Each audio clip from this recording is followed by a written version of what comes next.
Well, for you guys that follow the channel, you are well aware by now of my latest acquisition, an oscilloscope, long overdue. And what we're going to do in this video is three things. First of all, a little special message for some of you guys that helped me get this. Second, I'm going to talk a little bit about this particular model. If you follow the channel, most of you are very surprised that this is not a 4-channel picoscope. I also am surprised about that actually, but some extenuating circumstances came about, which I will explain, and we'll talk a little bit about what I've got here. And then the third thing, of course, for those of you that are not familiar with this equipment, we'll talk about what an oscilloscope is, why you might want one, why you may actually need one. And I will be honest, up until about only 7 months ago, I was convinced there is no way I would ever need an oscilloscope. But actually, I have since changed my mind on that, not since this acquisition, mind you, but since sort of stepping up the level in some of my videos. There is actually a particular video, which we are going to revisit, where I was actually forced to make a little bit of a guess on a diagnosis and buy a part, simply because of the fact I did not have the adequate technology at the time to 100% be certain on my diagnosis. So we'll go ahead and review that and see how an oscilloscope would have made a more definitive diagnosis in that particular event. And we'll talk about some other situations which you could run into as well. And we'll also just kind of play around with it a little bit. So let's go ahead and get started with the first part. And that first part is a very sincere thank you to the several dozen of you who have voluntarily supported the channel through the little support this channel button and donated directly to the channel. When I activated that feature, I had hoped that it would actually pay off my entire mortgage. That was far from the case. However, it did actually make a fairly significant dent in my personal expense for getting this purchase here. So I wanted to make sure that I used that money to something that would be used towards the channel. So I wanted to thank you guys for that very much. And by the way, some of you guys, especially those who were particularly generous, I don't want to seem ungrateful or anything, but the reason that I haven't given you a personal thank you is because the donations are actually anonymous. I do not see who made those donations. So I just wanted to take this opportunity to really separate you guys from everybody else and really recognize, thank you very much. I hope that I've put your investments to good use because we will use this in the channel. And that brings us to the second part, where we are going to go now that I've got this thing for the channel. Many of you guys are concerned that we will lose the format where I do most of my diagnoses using equipment that would be available to most do-it-yourselfers. This would not be something most do-it-yourselfers would have. So don't worry, I am not going to do that. The purpose of this scope, as far as the channel is concerned, will be mostly for demonstration purposes in like the diagnosis and understanding series. You can clearly see where this was very useful in the last series with the MAF diagnosis, where the only way to really look at the operation on a frequency MAF sensor was with the oscilloscope. So that's kind of the role that this will play. I will seldom use it in diagnosis unless there is no other way for me to do it. Personally, I've had this a couple weeks now. I've used it at least a dozen times. It's quickly become one of my top 10 purchases. But as far as on the channel, it will actually seldom be used in actual diagnostic procedures because I realize most of you guys won't have that. Now that said, some of you guys may want to change your mind after we get to the next part in the series. So let's go ahead and jump into that and talk a little bit about what this is and why I got it. So a little bit about this kit that I got. I actually bought it used from Craigslist from a mechanic who was forced to retire due to some really serious back injuries. The guy was clearly in very bad shape. And I will tell you, he really knew his stuff, and he was actually really a great, enthusiastic guy. He was very disappointed about having to leave the field. But what I got with the kit is, of course, the Vantage Pro. This one has the software updated to 2007. The software update, not a really big deal for me. That basically has a bunch of information on different vehicle types, on where to connect the sensors for different things. As we saw in the last video, that really didn't turn out to be useful in the particular application, and it's not something that I've ended up using a lot anyway. He also threw in some Cornwell little electrical tools and sensor things, so that was kind of cool. The kit comes with all kinds of wire piercers, alligator clamps, all the wiring.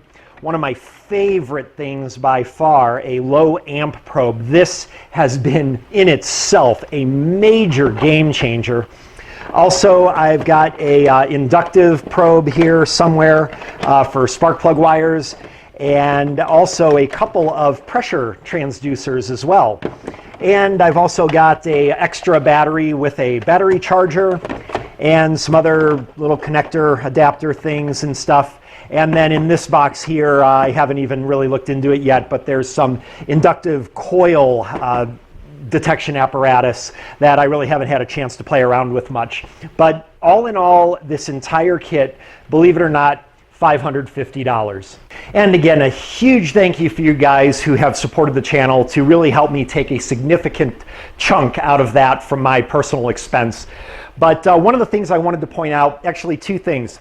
First of all, you do not have to spend hundreds of dollars to get a scope. This one is a particularly nice one. The reason that I went with this particular model over the Pico scope is because of the completeness of this setup. I was prepared to get an equivalent setup for the Pico scope. It would have cost thousands of dollars. So when I came across this deal, I just simply could not pass it up. It was more than worth passing up the 2 channels and the faster sample rate, which actually I don't think will be a big deal anyway. But that's why I ended up with the Vantage instead of the Pico scope for you guys that have been wondering, that follow the channel and were surprised by this. The other thing is how I got such a good deal on this was very interesting. It was because, as I said, the guy was retiring from a serious back injury. He was actually recovering from surgery when I had gone to meet him. He had been trying to sell this thing for a really long time at a much higher price. The problem is all of the asshats from Craigslist that came over bothering him while he's trying to recover, they thought that it was a scan tool. It is not a scan tool, and therefore they weren't interested, and it wasted a lot of his time. When I called the guy, he made it very explicitly clear what this was, that it's not a scan tool. I was like, dude, that is why I am calling you.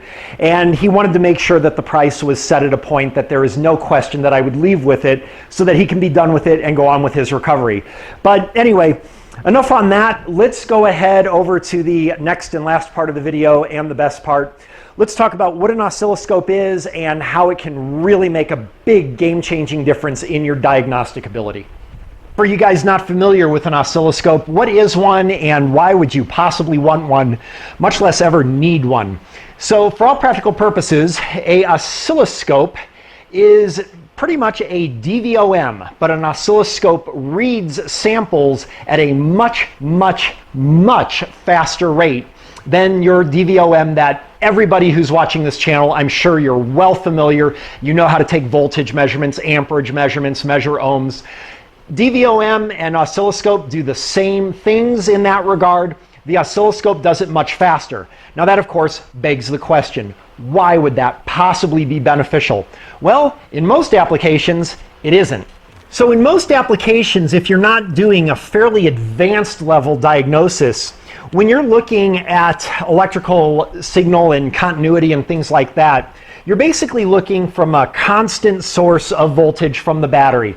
You're measuring things like headlights, maybe the starter motor, maybe the brake pedal switch, any kind of thing where you've got an expected 12 volts to a circuit, and that voltage is not going to change.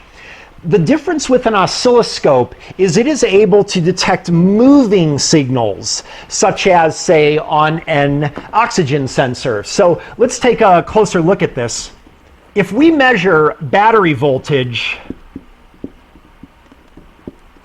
over time, then we can easily use a DVOM or an oscilloscope. It won't matter because that voltage is not going to change pretty much no matter how much time passes by. I don't know how fast a DVOM actually reads. One of my viewers, DJ Devon3, says it takes a sample every second.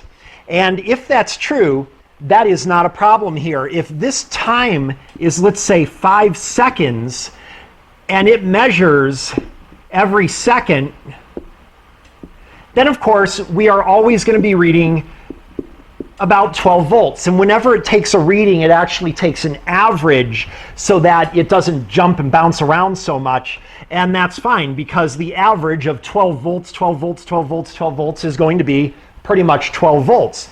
So we can see, even if this thing took one sample per minute, it really wouldn't matter much. Now, let's see what would happen in a moving target application if this thing actually does read at a sample of 1 sample per second. So let's look at something that probably everybody on this channel has tried to do at one point or another, and that's use a DVOM to read an oxygen sensor trace, which is a moving signal. Now, what happens when you do that? As you guys probably are well aware, your meter jumps all over the place. Why is that? Because again, let's say that this time point here is 5 seconds. Well, the problem is that we are going to get different readings on our meter, because remember, this trace isn't going to be perfectly nice and uniform. So the problem is we may read like 0.75 volts here, maybe 0.45 here, maybe again 0.45 here, maybe again 0.70 here, maybe 0.2 here, and the meter is going to jump all over the place. The meter, of course, also does not have graphing ability, so even if it did have graphing ability, that graph would look nothing like this nice, smooth, actual oxygen sensor trace. That graph would look more like that. And how would we be able to look at that and say, oh yeah, we've got a good oxygen sensor trace? You wouldn't be able to. Now, that said, I've often used the DVOM long before I started really getting into this, and as long as I see maybe some signals at 0.75 and maybe some down around 0.2, I can assume that we have my oxygen sensor trace. So you can kind of get away with it a little bit. Your problem comes with what you will see more and more, and that is with very rapid on-off signals. So maybe you're reading up to 5 volts here. Now, the problem is that this period of time is not 5 seconds. This period of time may be only a thousandth of a second, a millisecond. Now you've got a real problem, because you are not going to kind of be able to get by with your DVOM here. What's going to happen is your DVOM is going to take one sample here, and then way down the line, maybe it'll take another sample down here. And when it takes an average, it's going to read 2.5 volts. Now, the problem is, no matter how much this frequency or the number of these events changes, you're always going to read 2.5 volts. So even if the signal looks like this, with them very close together, well, the problem is, if this is 0 to 5 volts, you are still going to average 2.5 volts on a DVOM. This means that on many systems, and more on modern cars, you simply cannot use a DVOM, period. You are not going to be able to get a diagnosis on the component. Now, what makes an oscilloscope different is it does not read 1 time per second. Some oscilloscopes can read more than 1,000,000 times per second. So when it's reading your oxygen sensor trace, it is actually reading every single little possible change that there is. So it has considerably more resolution because of its much higher sample rate. Similarly, on a digital signal, because we're looking at reading thousands of times per second, that's not an issue for an oscilloscope. If it can read 1,000,000 times a second, it is going to be able to read every single one of these changes. As a matter of fact, it can even read multiple points on the ons and offs, so that if there's even little peaks or changes, it will be able to detect any little change because it's reading so fast. Now, let's go ahead and do this. What we're going to do is actually put this to the test by comparing the readout from a DVOM, from my new oscilloscope, and from a Scantool on an oxygen sensor. And let's see what the results look like, and we may be in for a little surprise.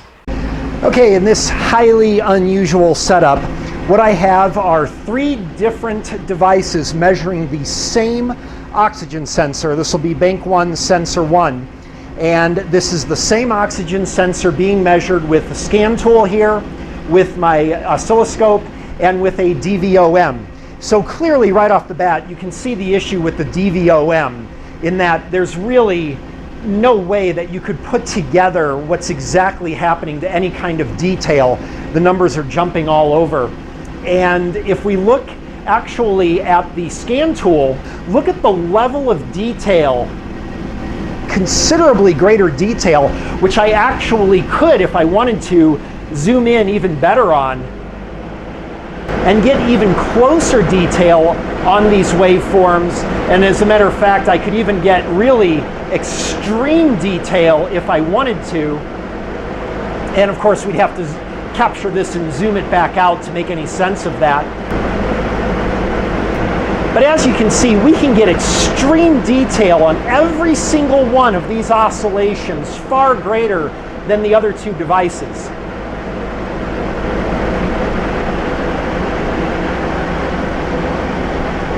So look at the detail here versus the same thing here.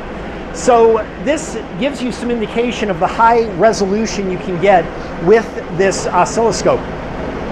All right, so as you can see, the resolution with a scope is dramatically better. And as a matter of fact, I can increase the resolution on that scope 1,000 times more than what you saw on the screen there. And the Scantool, you can adjust resolution on the Scantool that I have there, but it's pretty much maxed out as it is.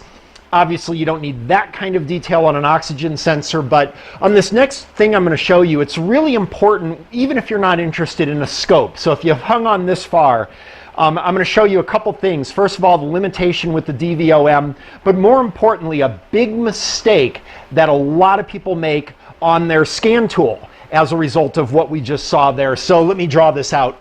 So what I've done here is I've recreated a 5-second time frame with each device that was actually shown in the scene just before this one.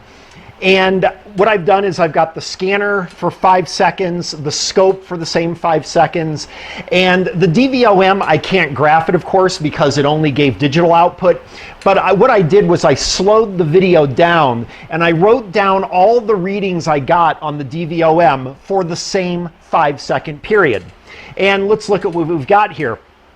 First of all, we can see that the scanner and the scope clearly show that the oxygen sensor is oscillating properly, and we have much more detail in the scope, which we of course do have ways of narrowing down, say like this section, and exploding it out to really see that detail better if we wanted to. But our big problem comes with 2 things here actually. The thing is, if we were to make a graph of this, we would have a serious problem here because the graph would look like that. And if we remove the numbers, so even if we clean this up as best we can and remove the numbers, would we be able to use a DVOM for at least that 5-second period and say that this oxygen sensor is good? We know the oxygen sensor is good, and this is the trace that we got from a DVOM. What if we were suspecting an oxygen sensor? Would you say that we need a new oxygen sensor based on this trace? Now, granted, we could read for another 10 seconds and see that maybe we do get some higher readings, but even then, you really can't use the DVOM if you really want to be 100% sure that your oxygen sensor is working. So that's really not an option, especially if you're going to do this work on somebody else's car, and if you make the wrong call, you have to buy the part, which is my policy. Now, the other mistake, and this is a really big one, comes with these different patterns that you see with the scope and the Scantool. So what a lot of times you'll see on many of my videos where we're doing some kind of really goofy case study that's really kind of tricky, kind of challenging, and we're getting all kinds of data. And of course, ultimately, we're going to get oxygen sensor data. Invariably, in the comments, some people are going to point out, well, your oxygen sensor looks like it's oscillating, but it looks a little bit choppy. You've got kind of these peaks like that instead of them being more rounded and smooth. And that's because people are used to seeing that real standard smooth trace.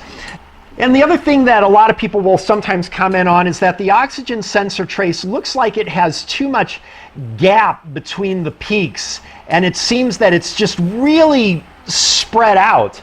And the important thing to understand is that on a scan tool, you cannot make any assessment of the oxygen sensor performance based on the shape of the sine wave or the distance in the peaks and valleys. You cannot do that because it's really kind of the same phenomena as what we're seeing here. It's a matter of the sample rate.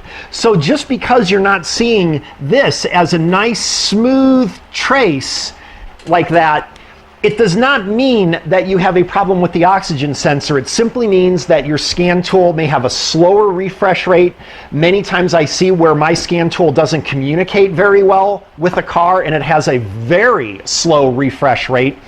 The other thing that you cannot do with a scan tool that many people try to do, and it can lead to a wrong diagnosis, is to evaluate the efficiency of the oxygen sensor at responding quickly to a change in variables. So for example, if you do have your oxygen sensor trace, and even if it looks like a traditional smooth normal one on your scan tool, and then you do something like you have a oxygen sensor slow response code that you're concerned about, and you go ahead and you add propane into the system, and it takes about 4 seconds or so before it starts to go rich, and you put your propane in here, and you're determining, wow, it was 4 seconds before I got a response. Man, that oxygen sensor is slow. You cannot do that because you don't know that all of this was on a 4-second delay already because, again, of your tool's refresh rate. You cannot make those kind of assessments with a scan tool, and people do it all the time. So I just want you to be very aware of that. If you do nothing else and you're not going to get an oscilloscope, which is fine, not everybody needs one, but at least know the limitations with your scan tool and don't make those mistakes. Okay, so the result with this kind of observational experiment is obviously that the DVOM is not particularly useful for tracking a moving signal, especially if you're trying to make a certain diagnosis. Now, the one thing that we haven't done is show that there's really any difference with the scope and scanner. Is there any advantage in owning a scope for doing this type of oxygen sensor analysis? There actually isn't, unless you're looking at a time response situation. But to look at the functionality of the O2 sensor, a scanner will do perfectly fine. So why would you need a scope? Well, what if you run into a situation where you cannot get any data from the scanner? And it would be a situation also where you wouldn't even be this good with your DVOM. Well, this is an exact situation that actually happened on this channel on a previous video a few months ago. So in this previous video, if you have not seen it, and I'll put a link to it actually if you're curious if you haven't seen it before, I had a kind of wicked diagnostic challenge that ultimately it pointed that I started to very strongly suspect the idle air control valve, or the IAC. And I ran into a very big problem. What I wanted to do was simply test the idle air control motor because I had some evidence that it wasn't moving proportionate to the signal. Now, my problem was twofold. First of all, I of course went to my trusty scan tool, and guess what? Much to my surprise, and I have 2 different scan tools, and neither of them had any PIDs that were relevant to this diagnosis. I cannot use my scan tool to make this diagnosis on the idle air control valve. Scan tool is out. Now, as you guys know, that is not even remotely a problem because the whole point of this channel is I always show methods on how to do diagnoses without using a scan tool. However, in that particular video, when I realized my scanner didn't work, I kind of freaked out a little bit because I knew that I was going to be in trouble without having an oscilloscope. And I actually mentioned that in the video, that because I do not have an oscilloscope, I am not going to be able to make a 100% certain diagnosis on this particular IAC motor. And that reason gets into the second fold problem that I had, which is that this IAC motor is not a simple motor device where I could just take the IAC, remove it from the car, put 12 volts to bench test it. Oh, it doesn't move, bad IAC motor. It's not like that at all.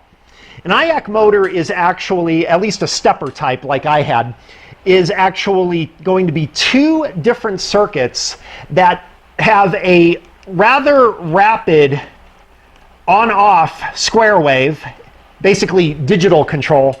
But as if this isn't a challenge enough, as we saw in the previous part of this video, it also alternates polarity back and forth, and that is going to be a big problem. You cannot just put 12 volts to the motor. You need a special device that's going to put 12 volts on and off, and also at reversing polarity. It's the way that the computer knows the position of the idle air control motor. So a device to test the motor is not very simple, and it would be about $1,200 to buy one. So testing the motor itself is out of the question. Now, of course, that's not a major problem for any 98%er. They're going to replace the motor anyway if they suspect it. 2%ers know that we have two possibilities. Either the bad motor is a possibility, or it could be that the electrical signal is bad. And that is where the problem is. Obviously, I need to test the electrical signal because that's my only possible way to be sure that the motor's bad. But you know what? You can't test it because with a DVOM, just this square wave pattern alone is going to be an issue for you, as we know. And the fact that it oscillates in polarity, that is going to be a deal breaker. You have to have some type of oscilloscope in order to determine that the signal to the motor is indeed good. So just to show that, let's go ahead and do what I did not do in that video, and let's hook up the DVOM to this IAC and see what would happen. So this is easy enough. I'll just hook up my DVOM, but we've got a problem. Remember, there are two circuits on the IAC control. So now I have to run another voltmeter to test the other circuit. Okay, so the car is warming up, and we can see that there is indeed alternating polarity. Looks like we're having a little trouble kind of zeroing in on anything here, again, because of the moving signal. Looks like we might have stabled out now that it's warmed up a little bit, but let me go ahead and put AC on to put a load on the engine. It should cause it to move again. Okay, putting a load on the engine, we're going to have to adjust. Should move the IAC, it does. So you tell me, is that a good signal or not?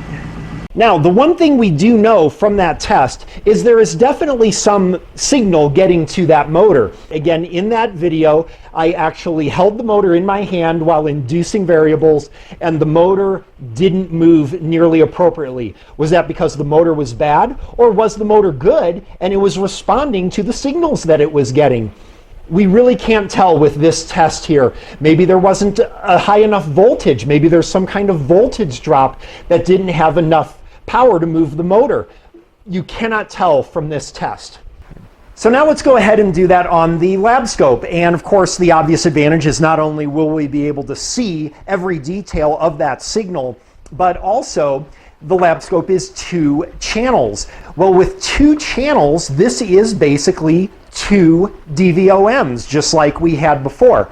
Now, there's one little concern I have about it, though, with this particular application, and that is if we look on the back, we can see that we've got a channel 1 and a channel 2, but the trick is both of them share a common ground.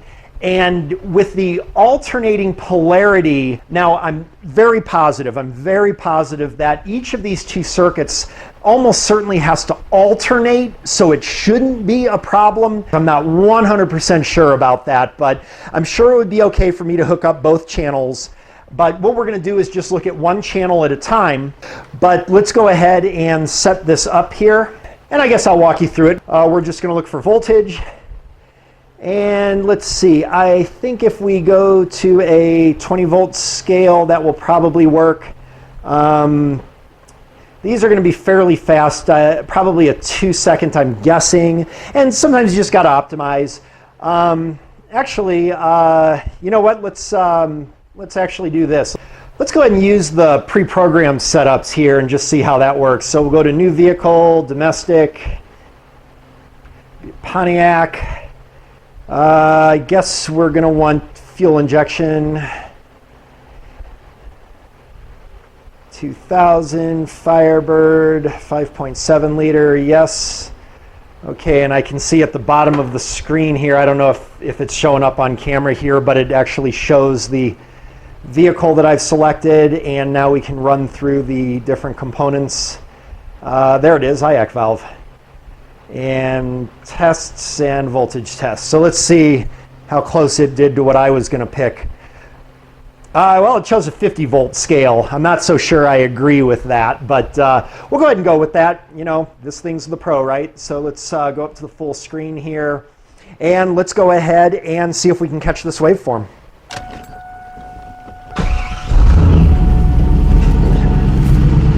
Okay, I'm not so sure I agree with these pre-settings. We turn off peak detect, that'll help. There's our square wave. Let me turn off channel 2, and I don't know if we need the filter on here or not. That kind of cleans it up a little bit, so let's go ahead and leave that on there. I definitely do not like the 50 volt scale. Okay, so I like that a lot.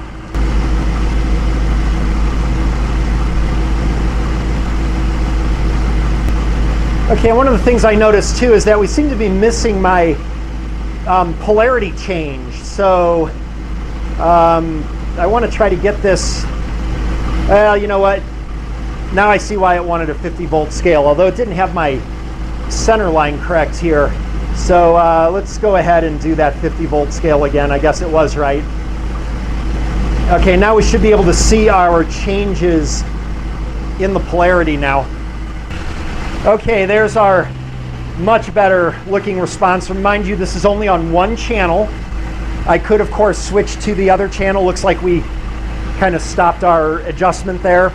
Let me go ahead and change the load again. Okay, we can see that with changing the load again, we get the same exact response.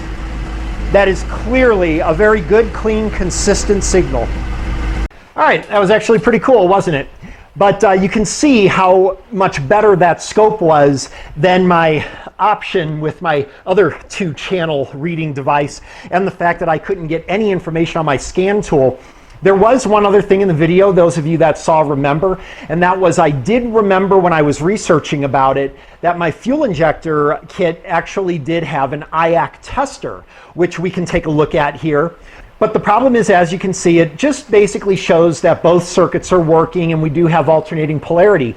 Is that the right voltage? Is that the correct pulse width? Is that a clean signal? The problem is you really can't tell from watching the lights change. It's really no different than my DVOMs here. We just know that we're getting signal. The scope would be the only way that I could 100% be certain that the reason the IAC motor wasn't working was because the motor was bad. If I had seen a trace like we just saw on the scope on both of the circuits, 100%, no question about it, the only possibility the IAC motor must have been bad. Of course, the IAC motor I did replace based on the evidence that I had available, knowing that most likely it was bad. It was the right call, but I was a little bit worried, especially with it costing $160, that there is the possibility that it could have still been a circuitry problem. The scope eliminates that. So as you can see, there definitely are some instances where an oscilloscope would be necessary to make a 100% diagnosis. That was just one example. For me, the major advantage by far is being able to speed up my diagnosis dramatically. Many of you longtime viewers of the channel may remember one of my earliest videos where I showed how to diagnose a battery that is draining overnight due to parasitic amp draw. And of course, I would have used my trusty DVOM and set it over to amperage detection mode and put it in series with the battery cable, meaning I must disconnect the battery cable, get my meter to amp detection in series, and then of course look for the amp draw. And of course this also means that the owner of the vehicle is going to lose their radio presets and things like that. Not a very inconvenient test. It only takes a few minutes to set up and everything, but it doesn't beat doing it with the scope.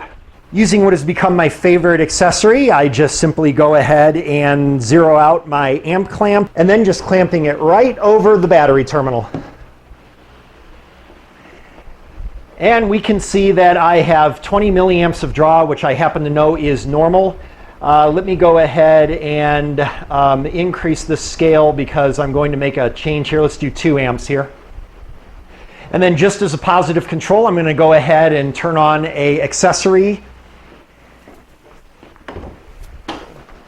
And we can see the massive jump of a 0.5 amp indicating that obviously the courtesy lamp is on now. And then when the accessory turns off, we see that we go right back down to my usual normal milliamp draw. So just with those simple tests, without even getting my hands dirty, I would eliminate parasitic amp draw as the problem, and I would look at the alternator tests or the battery storage capacity or something else, but I can already rule out one variable just as quickly as that. And I could show many other examples just playing around on how this thing can greatly expedite your diagnostic procedures. One of the things I will do a video on that will use the scope is a little adaptation that I've found to do to the relative compression test.